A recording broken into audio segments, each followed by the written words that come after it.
Hey folks, I am Ryan Goodman and you are listening to the Agriculture Proud podcast. Join the conversation and find all my content at agricultureproud.com. Hello and welcome to episode 8 of the Agriculture Proud podcast. I'm your host, Ryan Goodman, coming at you from Helena, Montana. On this podcast, we're going to cover a little bit of everything in agriculture and hear the stories behind a few of the people who are involved in farming and ranching from all different parts of the country. Be sure to subscribe to the podcast on iTunes and Stitcher or wherever your podcasts are found. And follow me on social media as AgProudRyan and Facebook at I Am Agriculture Proud. And as always, you can catch all the episodes and show notes at agricultureproud.com/podcast. On this week's episode, we have a special guest from South Dakota. Miss Jen Zeller is probably the best-known rancher on Instagram. Known as the South Dakota Cowgirl, Jen has had some exciting success and sharing her passions for ranching, horses, and photography with the world. And I had the great opportunity to catch up with Jen just a few days ago about some of these travels. It's pretty exciting, and recognitions on her journey from the ranch in South Dakota. And she originally has her roots down in Texas. We talked a little bit about that as well. And then Jen shares with us some great photography tips to help us capturing our livestock, farm, or ranch scenes and really help to improve our advocacy and social media presence. I tell you what, we've got some great scenes in ag and ranching and farming that really just kind of pictures tell a million words sometimes. And so we want to get some tips on those to help to improve that and sharing our story online. You can find Jen online as the South Dakota Cowgirl, and I always enjoy an opportunity to catch up with her.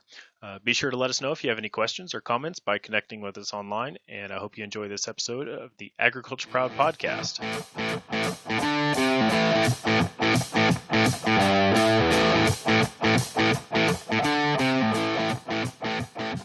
All right, well, I'm joined on the podcast today by Jen Zeller. She is known as the South Dakota Cowgirl, and she's out of Eagle Butte, South Dakota. Described herself as a blogger, journalist, photographer, cowgirl, and horsewoman. So welcome to the podcast today, Jen. Thanks for having me, Ryan. Yeah, pretty excited to have you on here. Pretty accomplished photographer, and follow you online and see quite a bit of horse work, and so excited to talk a little bit about that today. Awesome. I'm excited to share with you. Well, hey, as always, I want to start off a little bit and ask you a question about how you got involved in agriculture and where you're at in the ranching business today. I didn't actually grow up in ag per se. I had a couple horses. I got a couple horses this summer before I turned 12 years old. And my dad said, "You're going to get tired of feeding them. I give you 6 weeks." And 75 rodeos a year later, I managed to get myself a college scholarship to rodeo. So I guess he was wrong. And so out of college, I got into the financial services industry and kind of put my horses on the back burner. And it just so happened that, through crazy connections and the way the world works, I was able to start giving some riding lessons and taking some outside horses, and got to where I could quit my job as a registered assistant and go into training horses full time. I'd always wanted to live on a ranch, and it was a crazy set of coincidences. Sitting in my office one day, I got a Yahoo Messenger one of those little pop-ups back when Yahoo Messenger was the thing. And it was from a rancher here in South Dakota, and we were in a horse group together because I was in it, looking for help if I got stuck with a horse or something. And he was the first person I'd ever met that actually liked horses as much as me. So we started visited online for a couple years. And anyway, in 2007, I set him up with my best friend. And so he came to Texas and he met her, and she didn't like him, but he told me if I ever wanted to move to South Dakota, he'd give me a job on his ranch. So I moved a year later. Anyway, so I say I didn't grow up on a ranch, but I got to one as fast as I could. It had always been something that I'd wanted to do, and I was always very envious of those that they got to grow up or live in this environment. And so I'm really blessed to get to be here. So initially, I came to the ranch to market their horses, and that's when I was given my first DSLR or a fancy digital camera, if you want to put it that way.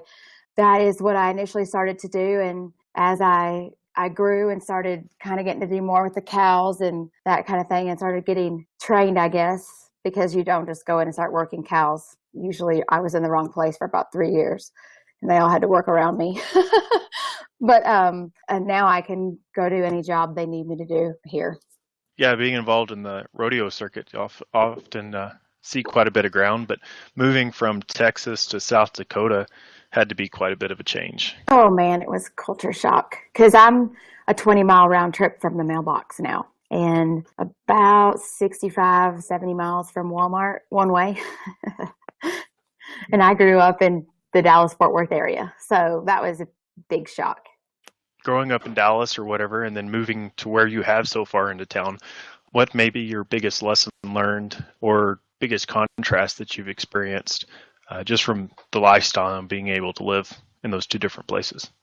I think actually living out here is simpler. People seem to think it's more complicated because you're really far from town. But it just makes you get a little more organized, and then you don't have to fight the frenzy of going to get food at the grocery store every night before supper. It allows for your weekends to be spent kind of doing what you want to do instead of your friends calling you and be like, hey, do you want to go out with us? Because inevitably you'll say yes when you probably should be home riding your horses or something. So I think at least for me, it's allowed me to kind of be more focused with what I want to do and what I want to accomplish. Whereas before there was a lot of distractions. You live in some beautiful country. Watching your Instagram and your Twitter feeds and Facebook, just all the photos that you post are pretty doggone cool. And you're quite an accomplished photographer and being able to get some recognition. I think Time Magazine called you the photographer in South Dakota to follow. Yep, in 2015. Yeah, and you've been featured in O Magazine. A lot of that kind of came about as you got recognized on your Instagram account in a hashtag My Story campaign. Had a little bit of a trip to Los Angeles. Yeah. And, yeah. So tell us how did that come about? I still don't really know, to be honest. I got an email one day, and it was one day in the fall when I'd been really, really busy. I had not even checked my email on my phone or anything in like 3 days. And I had this email from Instagram Direct, and I was panicking because they're like, we need you to get right back to us. So I sent the girl an email, and then I called her and I'm like, I'm so sorry. I think I had to leave her a voicemail even. I'm like, I'm really interested in what you're doing. What do you need from me? And I didn't know anything about the project at that point in time. But she called me back and she told me that I'd been chosen as one of 25 women out of 400 million Instagram users the world over to represent Instagram in their launch of this new hashtag for the hashtag My Story. And the point of their hashtag was that they wanted to feature women that they feel are breaking gender barriers or women that they feel are excelling in their chosen fields and are setting an example for being an empowered woman in today's society. And so I'm not exactly sure who chose me, but I got to meet some pretty cool people. I got to meet Rowan Blanchard, who's in Girl Meets World. Those of you that grew up with Boy Meets World, well, that's the spinoff. If you don't have kids, see, I didn't know who she was because I don't have kids that age, but I got to meet her and got to meet, Jessica Bennett was who curated it. She's a writer. She writes for several big publications. She's written for the Huffington Post, I think the New York Times. She's just finished up a book called The Feminist Fight Club. And it was a really great experience. I was the only one there representing ag, which was super awesome. And Jessica said they pretty much chose me because they feel like when people think of a rancher, people think of a farmer, they don't think of a woman.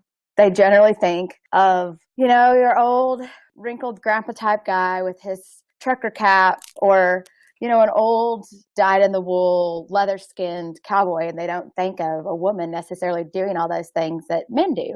And while I know that stereotype's not true, I think it's pretty clear that that's what the public thinks, if that's what they're telling you. And if you visit with the public enough, you find out that they're like, oh, wow, this is family owned, or it's been in the family for 6 generations, and it's not a corporate and it's not a factory or whatever. And so I think that's probably why I was chosen. And I think maybe Time Magazine had something to do with that. I don't know. I don't really know how they go about finding your needle in your haystack, if you will. They did limit it to U.S. women. So I guess that limited it to, 100 million Instagram accounts or something. Because it's still a few right there, right? Right. Yeah. And then because of that feature, I was also then featured in Oprah magazine. And then I also made the Huffington Post, which was kind of cool because the Huffington Post wrote a big article that came out the day of the event, and they talked about all these 28 badass women. So apparently I'm a badass according to the Huffington Post. That had to have been. I followed along as you were posting about that, and your good friend Devin was down there. Yeah, I love Devin. Yep, and we've connected a little bit, but that had to be that wasn't a normal scene to see a rancher, a cowgirl from South Dakota, hop down to LA. Were the other participants intrigued, to see a rancher there? How did that come across? Yes, because there are people from so many different walks of life. Tattoo artists. Tess Holliday was there. Some of the people listening might know who she is. She's a plus size model, and she's just beautiful, and she's super nice. She grew up in, I think, Mississippi. So she has ridden some and knows a little bit about ag, but a lot of people didn't. And I got to make some really good connections with some people that kind of want to come out. And there was several midwives there, and they're interested in coming out and helping calve some heifers because they'd like to see things from the animal husbandry side of things too. So I'm the only one there rocking cowboy boots and a squash blossom necklace. It was awesome. It was really good. I got a chance to talk about, the different things that we do in South Dakota and kind of where I live and where I've come from. And of course, the horses, everybody loves horses. So can't go wrong when you're talking about horses. No, for sure. And, I think I think yours is a pretty unique story in being able to use your talents and something that you enjoy and to use it to connect with other people and share that story. And that's something that we sometimes struggle in ag to do is like, well, we want to do what everybody else is doing. And sometimes it's hard to carve out a niche and really find what we're good at in these advocacy efforts and telling our story.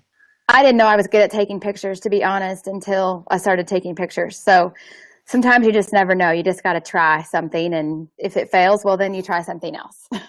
Oh, exactly. So one of the questions I get quite a bit, and we've seen this in workshops and different things, is people want to tell their story and they want to have photos. And we see that photo platforms and video platforms continue to grow. We see this with Instagram, with Snapchat, with the introduction of video on Facebook.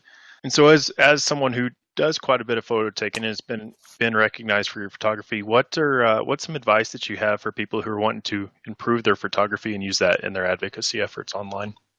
Well, there are countless resources online. If somebody wants to learn how to use their fancy camera, I realize some of them can be confusing.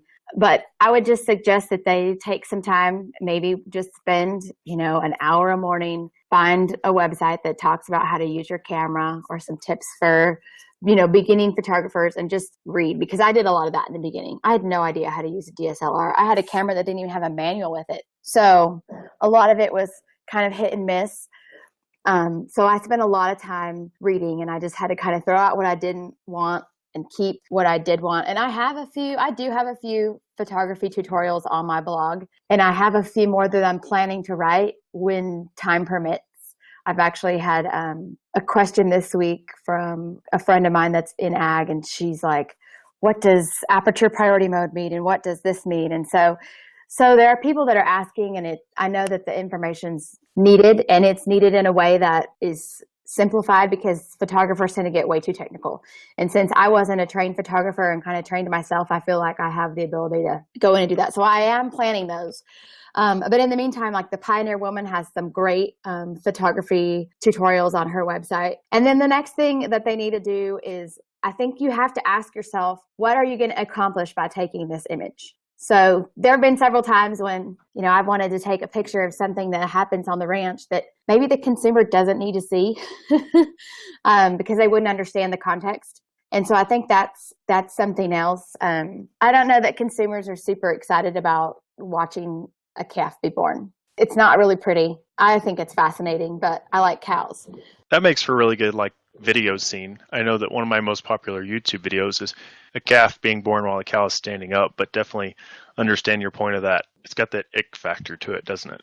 Right. Well, and a lot of times you see videos of people picking up downed cows and it never looks good, when the reality of it is we're actually helping that animal. But there's got to be some context for the consumer. And I think that's just really, really hard to show for someone that doesn't live this or do it or understand cows. And you'd almost have to do an entire series, and then you're still going to be taken out of context. Not that I want to paint a rosy picture, but I want to try to make sure that it's something that's understandable, that still portrays that what ag is, but it isn't something that they can say, oh, look, here, ag is bad. Do you know what I'm saying? Yeah, no, I definitely get that. We see that a lot, quite a bit, is that it's important to provide context to what's going on, because someone just logging on or running across your things can definitely take some things out of context. So I like that point of we need to be aware of how it can be taken into context or not. And then the other thing that I tell people is, like, my Instagram feed is full of almost all iPhone pictures. Once in a while, I'll put a picture up that I took with my good DSLR camera, but generally my Instagram feed is to try to tell a story of what happens through my day or the things that I see through my day. And so the biggest thing with your phone camera is just that you have to be really, really close when you take the image a lot of times, or you need to make sure that what you're showing isn't going to be distracting. So I'll move my feed around a lot to try to make sure I don't have that, like a feed tub in there or a feed bunk that doesn't look pretty, just so that it's less distracting, so that your message gets across a little clearer. So that's the one thing. And then the other thing that people can do is always make sure that they shoot. I don't want to say always. I shouldn't say always. I should say most of the time, the rule is that you shoot into your shadow. That means the sun's at your back, and that's going to illuminate your subject matter the best. Now, I break rules like that all the time, but if you're just starting, that's probably a good place to begin. It's frustrating when you get the subject of your image and it's just kind of shadowed out and you can't see it. Right. And I've only ever had an iPhone since I got a smartphone, other than a BlackBerry, which didn't take pictures worth of poop. But anyway. I look back at my BlackBerry photos and I just cringe. I know, they're terrible. So I don't know how the other smartphones are, because I've never ever really tried to use one. But I know on your iPhone, if you're taking a photo, and let's say that for whatever reason, you can't have the sun at your back, if you'll actually hit your screen where you want your subject to be in focus, the camera will adjust the exposure, and so it'll brighten it up on its own for you if you can do that. Yeah, a lot of the time it's like if it's really bright outside, we know that like it's best opportunity to not take photos when 2 hours either side of high noon, or maybe it's a little dark outside. And so you can't always control that. When something happens, you want to capture it, and that's a neat tool just to be able to tap that and to affect the exposure of it.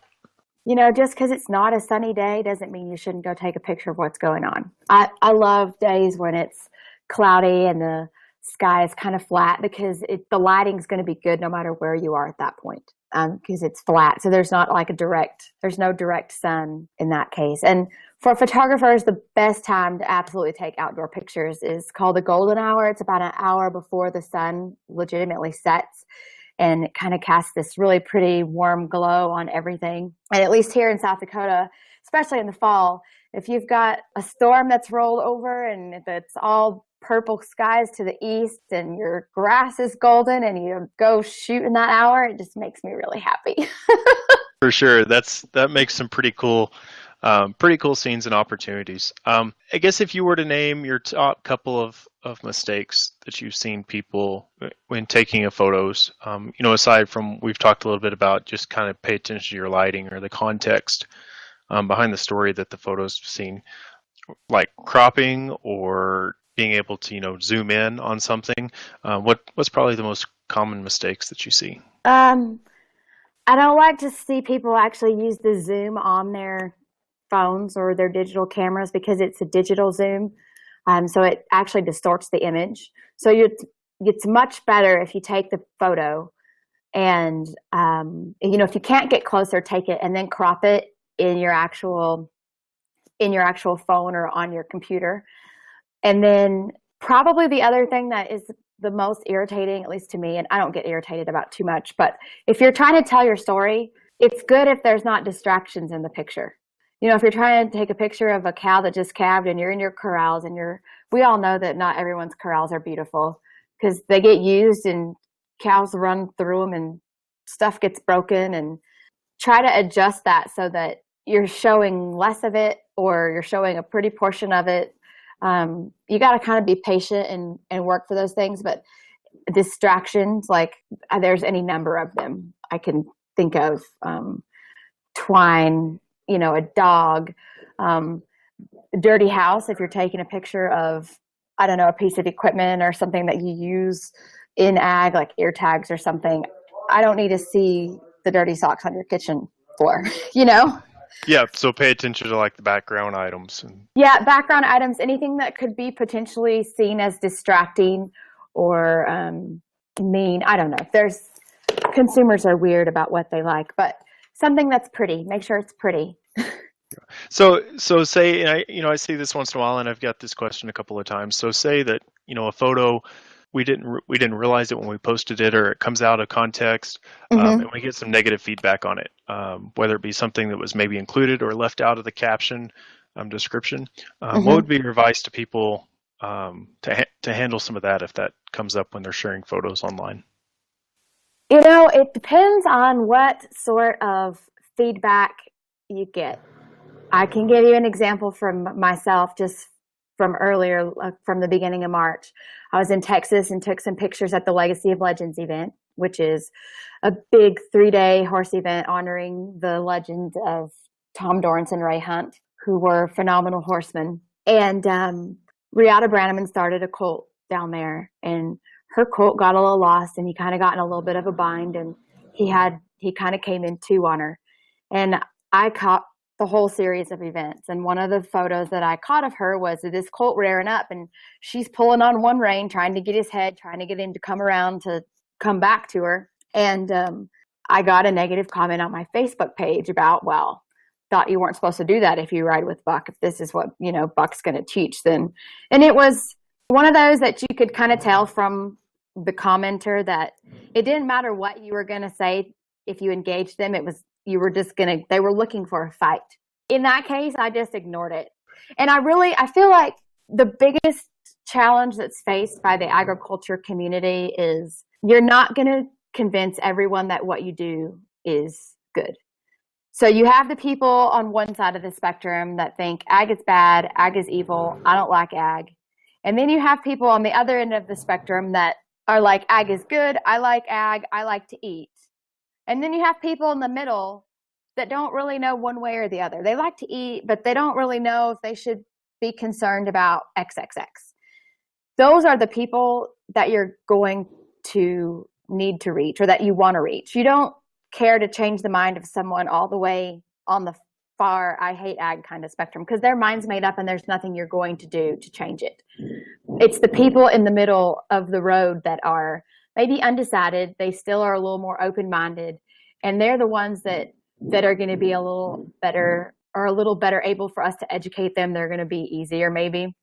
And so I think you have to kind of to take the negative with a grain of salt. And if you feel like it's something that you can debate, you can show your side of things, then by all means do that. But I think there's also a fine line between arguing with them and just letting it go. Yeah, sometimes you just kind of let things pass.